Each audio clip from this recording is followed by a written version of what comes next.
Ma mère était femme de ménage et il y avait certains de ses employeurs qui étaient très durs avec elle.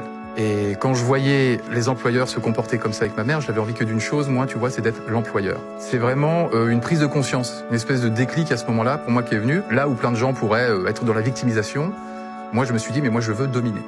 Je veux être en haut de la pyramide. Mon papa avait une épicerie. C'est au moment où les grandes distributions sont arrivées. 3 mois plus tard, il avait plus de clients. L'instinct de survie de mon père étant très restreint, il a commencé à faire une dépression, l'alcoolisme, ma mère l'a quitté, tout ça. T'as eu une enfance difficile. Encore une fois, là où certains peuvent se faire écraser, moi je me suis servi de ça. Je vais à l'école, 2-3 mois après, je vois que l'épicerie de mon père a été rachetée. Une armurerie qui a pris la place. Le mec a compris qu'on vendrait jamais de fusil à pompe à Franprix, tu vois ce que je veux dire. Lui, il s'est adapté au capitalisme, au système. Là où mon père a été une victime, c'est la faute aux autres. Lui a dit, ok, la société finalement c'est quoi? C'est un jeu qui a ses règles. Moi je pense qu'il n'y a pas de mauvaises règles, il n'y a que de mauvais joueurs. Je pense avoir appris de mes parents, d'une certaine manière.